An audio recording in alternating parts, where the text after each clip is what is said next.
আসসালামু আলাইকুম। নয়া দিগন্তের টপ নিউজে আপনাদের স্বাগত জানাচ্ছি আমি শাহানা জাহান। আজকে টপ নিউজের শিরোনাম, সময়সীমা 1 সপ্তাহ, ঐকমত্যে না এলে সরকারই নেবে সিদ্ধান্ত।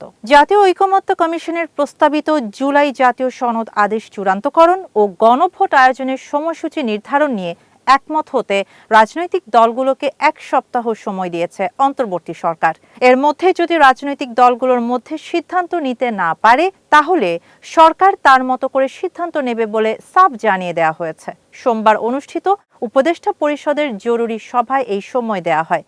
সভায় সভাপতিত্ব করেন প্রধান উপদেষ্টা অধ্যাপক মোহাম্মদ ইউনূস। সভা শেষে একজন উপদেষ্টা জানান, দলগুলো যদি দ্রুত সিদ্ধান্তে না আসে সরকার নিজস্বভাবে ব্যবস্থা নেবে, অর্থাৎ ফেব্রুয়ারির নির্ধারিত জাতীয় নির্বাচনও ঝুঁকিতে পড়তে পারে। গত সপ্তাহে জাতীয় ঐকমত্য কমিশন জুলাই সনদ বাস্তবায়নের উপায় নিয়ে সরকারকে সুপারিশ দেয়। এতে বলা হয়, একটি বিশেষ আদেশের ভিত্তিতে গণভোট আয়োজন করা হবে এবং সেই ভোটে প্রস্তাব পাশ হলে পরবর্তী সংসদ 270 দিনের মধ্যে সংবিধান সংস্কার সম্পন্ন করবে। তবে গণভোটের তারিখ নির্ধারণের ভার রাখা হয়েছে সরকারের উপর। কিন্তু এখানেই শুরু হয়েছে দলগুলোর মতবিরোধ। ঐকমত্য কমিশনের আলোচনায় 3টি ইস্যুতে স্পষ্ট বিভাজন দেখা গেছে। প্রস্তাবিত দ্বিকক্ষ বিশিষ্ট সংসদ, যেখানে একটি নিম্নকক্ষ সরাসরি নির্বাচিত আর উচ্চ কক্ষ নিয়ে বিএনপি আপত্তি জানিয়েছে। নাগরিক প্রতিনিধি ও পেশাজীবী সংস্থাগুলোর অন্তর্ভুক্তির প্রভাবে কিছু দল রাজনৈতিক ভারসাম্যহীনতার আশঙ্কা করছে। গণভোট ডিসেম্বর না জানুয়ারি, এ নিয়ে চলছে তীব্র মতানৈক্য। সরকার চায় ফেব্রুয়ারি নির্বাচন ঘোষণার আগে গণভোট শেষ করতে। রাজনৈতিক বিশ্লেষকরা বলছেন, উপদেষ্টা পরিষদের এই বৈঠক চূড়ান্ত সিদ্ধান্তের সূচনা বিন্দু।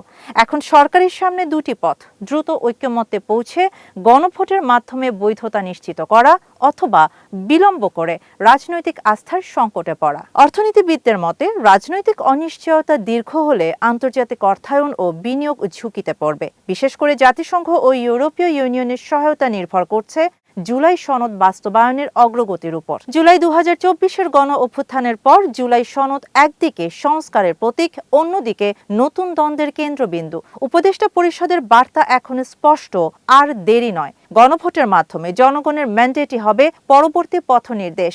আগামী 1 সপ্তাহই নির্ধারণ করবে বাংলাদেশের রাজনৈতিক ভবিষ্যৎ। জুলাই বিপ্লবের চেতনা টিকে থাকবে নাকি সময়ের চাপে থমকে যাবে সংস্কারের স্বপ্ন? শাহানা জাহান, নয়া দিগন্ত।